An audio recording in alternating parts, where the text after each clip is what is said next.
When it was the second night, Dunyazad said to Shahrazad, "Sister, finish your story of the merchant and the ifrit for us." "With pleasure," replied Shahrazad, "if the king gives me permission." And when the king gave it, she went on. "I have heard, O fortunate king and rightly guided ruler, that when the merchant was about to cut the throat of the calf, he was moved by pity and told the herdsman to keep the calf among the other beasts. The ifrit was listening with astonishment to what the old man with the gazelle was saying, and the man went on. Lord of the kings of the jinn, while all this was going on, my wife, now this gazelle, was looking on and telling me to kill the calf, because it was fat, but I could not bring myself to do this, and so I told the herdsman to take it away, which he did. The next day, as I was sitting there, he came back to me and said, 'I have something to tell you that will please you, and you owe me a reward for my good news.' I agreed to this, and he went on, 'Master, I have a daughter who, as a young girl, was taught magic by an old woman we had staying with us. Yesterday when you gave me the calf, I went to the girl and, when she saw it, she covered her face, shed tears but then burst into laughter. Then she said, "Father, do you hold me so cheap that you bring strange men into me?" "Where are these strange men?" I asked, "and why are you laughing and crying?" She said, "This calf you have with you is our master's son, who is under a spell laid upon him and his mother by his father's wife. This is why I was laughing, but the reason why I wept was that his father killed his mother. I was astonished by this, and as soon as I found that it was morning, I came to tell you." When I heard what the man had to say, I went out with him, drunk, although not on wine, with the joy and delight that I was feeling. When I got to his house, his daughter welcomed me, kissing my hands, while the calf came and rolled on the ground in front of me. I asked her, "Is what you say about this calf true?" "Yes, master," she assured me. "This is your darling son." "Girl," I told her, "if you free him, you can have all the beasts and everything else that your father looks after." She smiled and said, "Master, I only want this on two conditions, the first being that you marry me to him, and the second that I be allowed to put a spell on the one who enchanted him and keep her confined, for otherwise I shall not be safe from her scheming." When I heard what she had to say, I promised to give her what she wanted as well as everything that was in her father's charge, adding that I would even give her permission to kill my wife.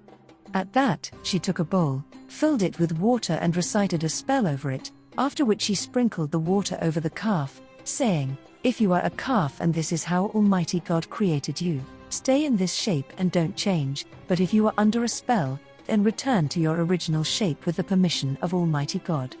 The calf shuddered and became a man, at which I fell on him and said, "For God's sake, tell me what my wife did to you and your mother." He told me what had happened, and I said, "My son, God has sent you a rescuer to restore your rights."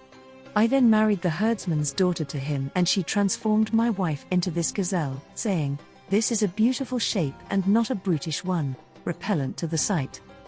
The girl stayed with us for some time until God chose to take her to himself, and my son went off to India, the country of the man with whom you have had this experience. I myself took my wife, this gazelle, and have traveled from place to place looking for news of him until fate brought me here and I saw this merchant sitting weeping. This is my story. It is indeed a marvelous tale, the ifrit agreed, and I grant you a third share in his blood. At this point, the old man with the two salukis came up and asked the ifrit, "If I tell you what happened to me and my brothers, these two dogs, and you find it the most amazing and astonishing of stories, will you transfer to me a third of this man's offense?" The ifrit agreed, and the man began. "Lord of the kings of the jinn, these two dogs are my brothers, I being the third. On his death my father left us 3,000 dinars and each one of us opened a shop for trade. I had not been there for long before my eldest brother, now one of these dogs, sold the contents of his shop for 1,000 dinars, bought trade goods and set off on his travels. He had been away for a whole year when one day as I was in my shop a beggar came up to me and stopped. I wished him well, but he said, in tears, 'Don't you know me any more?' When I looked at him closely, I saw that this was my brother, and so I got up to welcome him and brought him into the shop. I asked him how he was and he said, 'Don't ask.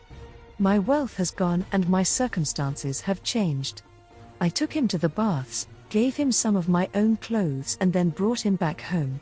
Then I checked my accounts and the sales figures of my shop, and I found that I had made a profit of 1,000 dinars on a capital of 2,000. I divided this with my brother, telling him to forget that he had ever traveled abroad. He took the money gladly and opened another shop. Some time later, my second brother, now this other dog, sold everything he had, with the intention of traveling. We tried unsuccessfully to stop him, but he bought trade goods and set out with some others. He too spent a whole year away before coming back to me in the same state as his brother. "Brother," I told him, "didn't I tell you not to go?" But he replied, "This was something decreed by fate, and here am I, a poor man, penniless and without even a shirt." I took him to the baths and gave him a new suit of my own clothes to put on, before bringing him to my shop, where we then ate and drank. I told him, "Brother, I check the accounts of my shop once every new year, and any surplus I find I shall share with you." When I did my audit, I found that I had 2,000 dinars, and after praising the exalted Creator, I gave him 1,000 and kept the other 1,000 myself. My brother opened another shop, but after a time he and my other brother proposed that I should go off with them on a voyage. I refused, asking, "What did you get from your travels to make me imagine that I could make a profit?" I refused to listen to them, and we stayed there trading in our shops. Every year they would make the same proposal to me and I would not agree, until after 6 years I finally accepted and told them I would go with them. I asked them to show me what money they had, only to find that they had nothing at all, having squandered everything on food, drink and entertainment. I didn't say a word to them but checked the accounts of my shop and sold what I owned together with all my shop goods, leaving me, to my delight, with a total of 6,000 dinars. I divided this in half, telling my brothers that they and I could have 3,000 dinars with which to trade, while I would bury the remaining 3,000 in case the same thing happened to me as had happened to them. In that case I would have money left over to allow us to reopen our shops. They agreed to this and I handed each of them 1,000 dinars, keeping 1,000 for myself. We provided ourselves with what we had to have in the way of trade goods and made our preparations for travel, hiring a ship and loading our goods on board. After a whole month's journey we brought them to a city, where they fetched us a tenfold profit. We were about to sail off again when on the shore we came across a girl dressed in rags and tatters. She kissed my hand and asked if I was a charitable man, in which case she would reward me. "I love charity and good deeds," I told her, "even if you give me no reward." "Marry me, master," she said, "and take me to your country. I have given myself to you, treat me kindly, for I am someone who deserves kindness and generosity. I shall pay you back for this and don't be misled by the state I am in now." When I heard this, I felt a yearning for her, as God, the great and glorious, had decreed, and so I took her, gave her clothes and provided her with elegantly furnished accommodation on the ship. I treated her with respect, and as our journey went on I fell so deeply in love with her that I could not bear to leave her by night or by day. In my concern for her I neglected my brothers, who grew jealous of me, envying my wealth and the quantity of my goods. They spent their time eyeing all this, and they discussed killing me and taking what I had, saying, "Let us kill our brother and then all this will be ours." Satan made this seem good to them, and so, finding me alone and asleep by the side of my wife, they picked us both up and threw us overboard. My wife woke, a shudder ran through her and she became an ifrit. She then carried me to an island where she left me for a time before coming back at dawn and saying, "I am your servant and it was I who saved your life by carrying you off, with the permission of Almighty God. You must know that I am one of the jinn, and when I saw you I fell in love with you, as God had decreed.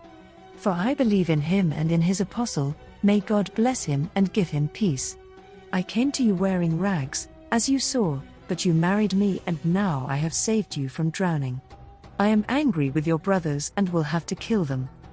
I was astonished to hear this and I thanked her for what she had done but forbade her to kill my brothers. I then told her the whole story of my dealings with them, and this prompted her to say, "Tonight I shall fly off to them, sink their ship and destroy them." I implored her in God's name not to do that, reminding her of the proverb that tells those who do good to those who wrong them the evildoer's own deeds are punishment enough for him, and pointing out that, at all events, they were my brothers. She continued to insist, despite my pleading with her, and she then flew off with me and put me down on the roof of my own house. I opened the doors, brought out the money that I had buried and opened up my shop, after greeting the people there and buying goods for trade. When I went home that evening, I found these 2 dogs tied up, and when they caught sight of me they came up with tears in their eyes and attached themselves to me. Before I realized what was happening, my wife told me, "These are your brothers." "Who did this to them?" I asked, and she said, "I sent a message to my sister, it was she who transformed them, and they will not be freed from the spell for 10 years. My brothers have now been like this for 10 years, and I was on my way to get them released when I came across this man. He told me his story, and I decided not to leave him until I saw what was going to happen between you and him. This is my tale." "It is a marvelous one," agreed the ifrit, adding, "I grant you a 3rd share in the blood he owes for his crime." The 3rd old man, with the mule, now said, "If I tell you a more amazing story than these 2, will you grant me the remaining share?" The ifrit agreed, and the man went on. "Sultan and leader of the jinn, this mule was my wife. I had been away for a year on my travels, and when I had finished I came back to her. This was at night, and I saw a black slave lying in bed with her. The 2 of them talked, flirted, laughed, kissed and played with each other. My wife caught sight of me and came to me with a jug of water over which she uttered a spell. She sprinkled the water over me and said, 'Leave this shape of yours and take the form of a dog.' Immediately I became a dog, and she drove me out through the door of the house. I went on until I came to a butcher's shop, where I started gnawing bones. The butcher saw me and took me into his house, where his daughter covered her face from me and said, 'Are you bringing a man into me?'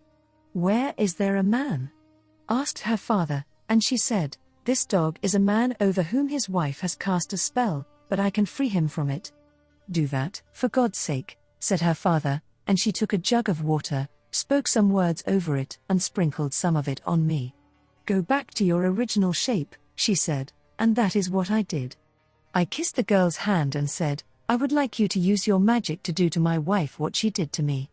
She gave me some water and told me, 'When you find her asleep, sprinkle this water over her and say what you like, for she will become whatever you want.' I took the water and went to my wife, whom I found sleeping. I sprinkled her with the water and said, 'Leave this shape and become a mule,' which she did there and then, and it is she whom you can see, Sultan and chief of the kings of the jinn. Is that true?" The man asked the mule, at which it nodded its head, conveying by gesture the message, "That is my story and that is what happened to me." When the old man had finished his tale, the ifrit, trembling with delight, granted him 1/3 of the merchant's blood. Morning now dawned, and Shahrazad broke off from what she had been allowed to say. "What a good, pleasant, delightful and sweet story this is!" exclaimed Dunyazad, at which Shahrazad told her, "How can this compare with what I shall tell you this coming night, if I am still alive and the king spares me?" "By God," the king said to himself, "I am not going to kill her until I hear the rest of this remarkable story," and so they spent the rest of the time embracing one another until the sun had fully risen. The king then went to his court, the troops arrived together with the vizier, and when everyone was there, he gave his judgments, appointing some officials, dismissing others, and issuing orders and prohibitions until evening. The court was then dismissed and the king returned to his palace, where, when night came, he lay again with Shahrazad.